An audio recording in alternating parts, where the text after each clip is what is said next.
You're listening to the Coast Business Radio podcast. James Owen was elected to Tweed Shire Council in 2016. His career has spanned the not-for-profit, public and corporate sectors in a number of roles ranging from events and stakeholder engagement, marketing and communication, policy and strategy, and sales and business development. On the line is Councillor James Owen. Councillor, welcome. Thanks, Mike. Thanks for having me. Okay, pretty interesting times to say the least. Can't go to the beach. We can't basically travel to New South or vice versa because of obvious restrictions unless you have a permit, and makes life considerably more stressed out than we would normally be at this time of the year. Now, we're saying also Easter is pretty horrible anyway because nothing is open. Well, every day is like an Easter. Yeah, it is. Some people can go to the beach still. If you live close to the beach and it's within your suburb, then certainly here in New South Wales, in Tweed, people are able to walk down to the beach. And I think for many people, and I've fought pretty hard to make sure that we can keep our beaches open. We have just closed a lot of our car parks, and that was really to stop a big influx of people from, not just Queensland, but other parts of the state potentially coming to Tweed, because there have been concerns about people not social distancing. So, in theory, if you're exercising, you can go to the beach. And I was down there this morning on my morning walk trying to make the most of this time. And yes, Easter's going to be a very strange one. As we were just discussing, Good Friday, with everything closed normally, isn't necessarily going to be much different. But the shops are going to be, I think, with a lot of people rushing down there today with queues, because they're only letting a certain number of people in the stores now. So I think through the afternoon today, it could be quite a busy time down there at some of the shops. And I just hope that, people can. It's difficult because it is scary, and I hope people can sort of stay calm and respect each other and respect those that are trying to implement the rules that we've just had to do because of this terrible virus that's going around at the moment. So how badly has the Tweed region been affected by recent events?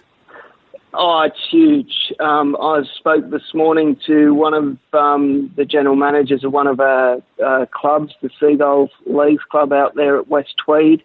I mean, they're completely shut down and they have no idea at the moment when they're going to be opening again. So there's a lot of issues there. I mean, the JobKeeper measures that passed last night are going to help them and a lot of other organisations.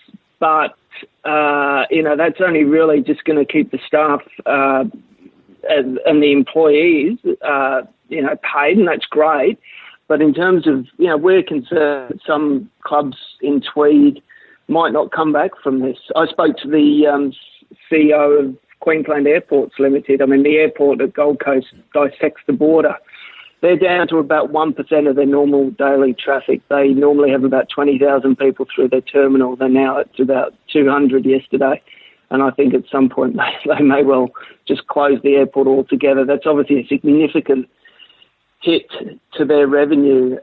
My day job's with a rugby league club. Our season's been cancelled, so we're part of the Queensland Rugby League competition, the Intrust Super Cup, and I've just got off a call with our team. There'll be no rugby league in the Queensland Cup this year, and we've obviously lost sponsors, or sponsors are actually being very good. They're saying they're going to support us through next year, but they're certainly not going to be opening up their checkbooks to the same degree as they have been this season. And even just simple things like funding that we get from the Queensland Rugby League, and that comes to all the rugby league clubs, that's going to be significantly reduced going forward. And then, of course, we've got all the cafes and restaurants and other businesses.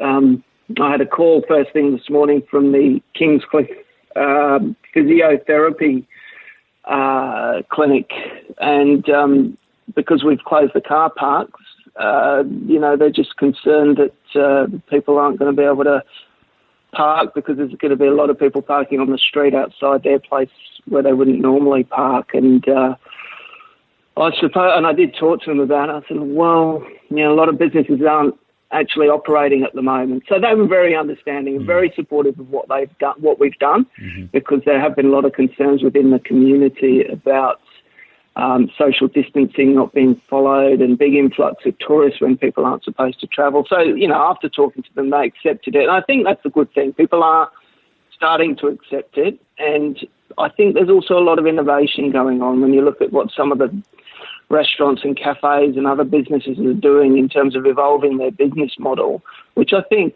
going forward will probably be permanent sort of evolutions of business models and things to try and, support them to get through this time, but also, what it looks like post-COVID-19.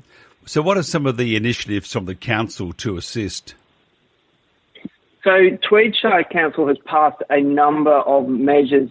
We are limited to some degree to what we can do, and at the moment we're also waiting to see what the state and federal government have been doing, and there's some great packages from both state and feds. But at the last week's council meeting, I think one of the most significant things we did was move to defer rate payments for all Tweed ratepayers, whether they're a business or a residential ratepayer, for up to 6 months. So it means that from now, if adversely financially affected by COVID-19, then you can apply to defer your rate payments for 6 months. Now, that's at the moment. We may well extend that if we feel the need to, and those deferrals can be paid back once you do start repaying them over a 2-year period with no interest. So that could potentially save, someone a couple of grand, or a business, even more. And at this time, and that actually came about.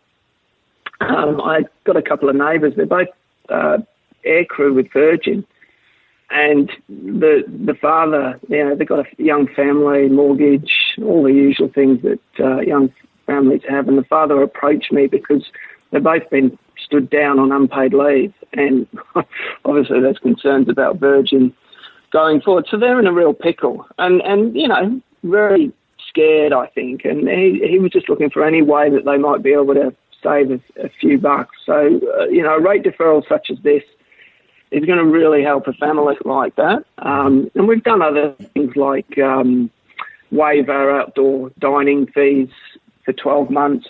We have a little airfield, so we're rebating our annual fees there, marina fees as well. That's going to save businesses about $138,000. One thing that we did try and get through was to freeze the rate increase, which is a 2.6% increase that's rate pegged every year by the New South Wales government. And unfortunately, that didn't get supported by enough councillors to get through. But that would have been a nice little, probably $50, depending on how big your rates are for each household, or equally commercial ratepayers. But unfortunately, that wasn't supported by all councillors. So, but I'm still working on that. We'll see if we can get that through. And we're actually talking to the state government about whether we can get some support to be able to do that, to help people out. So there's some of the things that council's doing. But council itself must be taking a hit in the revenue stream, and you need that revenue for public works and keeping the council moving forward. That also must be concerning. It is. One of the big things that, a couple of points there I'd make is, one, our holiday parks. We've got our Tweed Coast holiday parks. Now, they're a significant source of revenue for us, around about $7 or $8 million a year. Now, they're completely closed. So we've got no income coming in from them whatsoever. And they're a good source of revenue to help fund things like the Kingscliff foreshore redevelopment. $7 or $8 million of profits from the holiday parks went towards making that happen. The other challenge that we have is that we can't borrow between reserves. So in Tweed, we provide all the water and sewer for the entire Shire, and those water and sewer funds, and also our developer contribution pools of money are sort of, and rightly so, they kept very separate from our general revenue and cash flow. But at a time like this, it would be quite beneficial for us to be able to utilise some of the funds that are there for a short period of time, because, for example, we are deferring these rate payments. So, you know, cash flow is impacted there with things like the holiday parks, you know, even simple things like, you know, people aren't out about in their cars. So there's no, you know, from parking fines and things like that. No. Revenue's definitely down. It is a concern, but you know, we're like everyone else. We've just got to do whatever we can in the circumstances, and we're lucky at Tweed. We do have very good staff, so they're looking at whatever we can do to get through this. So how long do you, I mean, for example, with all the sectors, including tourism, how long do you think it'll take for them, once we get out of this black hole, to recover, if ever? Well, I don't know. I couldn't put a time on it. I do know, for example, if we were, and one of the arguments against this rate increase freeze was that because of rate pegging, that amount, it's about $2 million a year, give or take, for council so now that compounds every year. So over 30 years, that's a $70 million hit to our bottom line that we could never recoup, or we'd have to find other ways or other areas to take that from. So, you know, that there's a 70-year timeline potentially in that. And look, I'm sure we could have found ways, and that's why I supported the rate increase freeze. But, you know, holiday parks, you know, we provide funding for a tourism company to run our tourism for the Tweed Shire, to try and, you know, promote and market and get people to come to Tweed to visit. Well,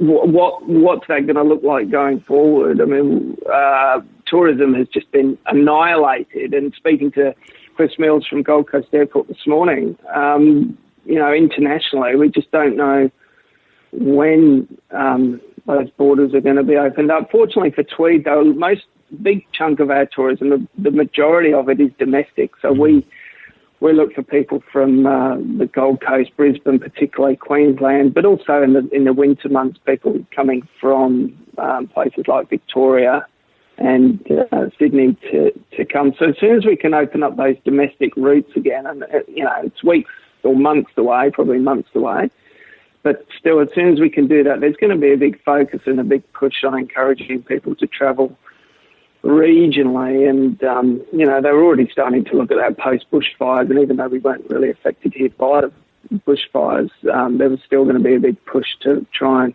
encourage people to visit the regions. So how long is it going to take? I don't know. Some places aren't going to recover.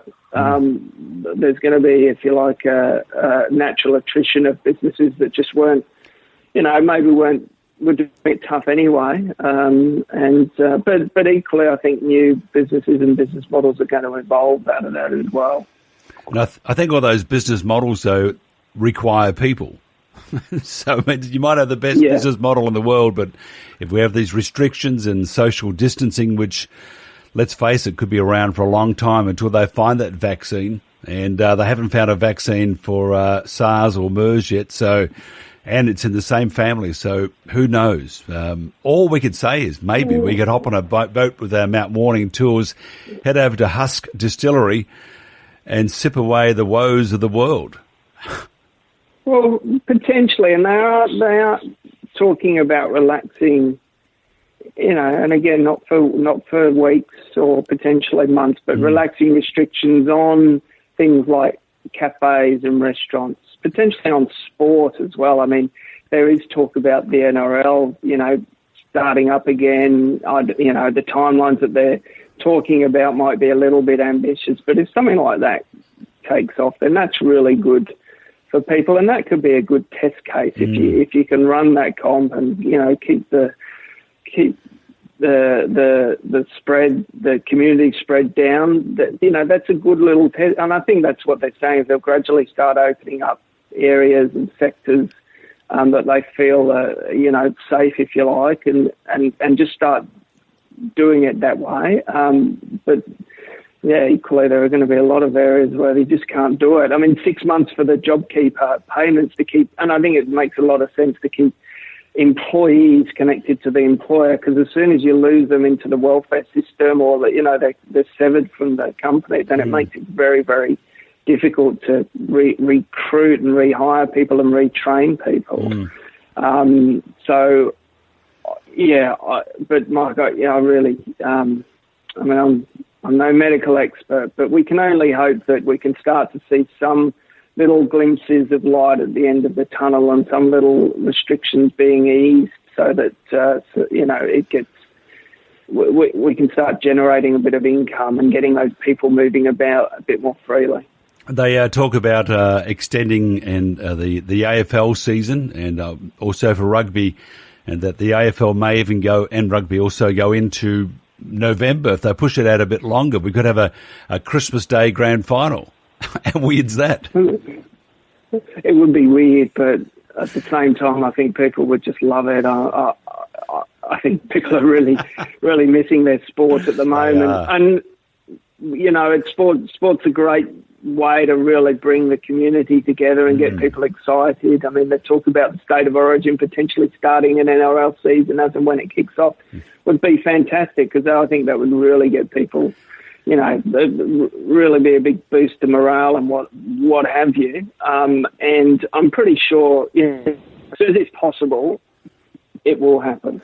Could you imagine, though, the possibilities are on the Saturday afternoon we could watch the AFL or Saturday evening watch the AFL Grand Final, watch the cricket in the daytime, the Boxing Day Test, and swing over to the NRL for their Grand Final on the Sunday. Could be a stunning Christmas break if it all goes that way. I think the bottle shops would love that one, wouldn't they? That's right. There'll be there's an upside to every downside, isn't there? Well, there are, and as hard as the mental health side of things is really concerning. We're only in early days, and I think the shock, you go through those stages of grief, and this could be similar. I think the shock is still there, and I think as the new normal starts to really kick in, we've got Easter coming up. So there's a bit of excitement. It's going to be a different Easter, but there's still a bit of excitement. It's Easter, it's the holidays. People don't have to work from home or do anything. You can just relax for a bit. But that new normal is really going to start to take hold with kids at home and people working from home and just not being able to go out and connect with others. Again, it's a bit novel to be able to do video conferencing. I mean, we can now, for the first time, actually have our council meetings virtually, and that was emergency legislation passed by the New South Wales government, which is all well and good, but there's nothing that beats that actual... No. I mean, humans are creatures of connection and community and hanging out with each other. We love it, but I'm just really concerned that in maybe a month or two, when this is the norm and it's still going on, that mental health side of things is really going to be something we need to focus on as much as possible. Interesting times ahead. We need to continue this conversation to some extent, maybe in the next few weeks. We don't know what's going to happen in the future, and that's the problem. As the Prime Minister said, we haven't got a map. And so we don't know which way to go. So we're just sort of hoping that we all do the right thing along the way. Councillor James Owen from the Tweed Shire Council. Enjoy Easter. I suggest a red wine and some Easter egg for the kiddies. Forget the red wine. I will do. Thanks, Mike. Thanks for having me. Thanks, Jay.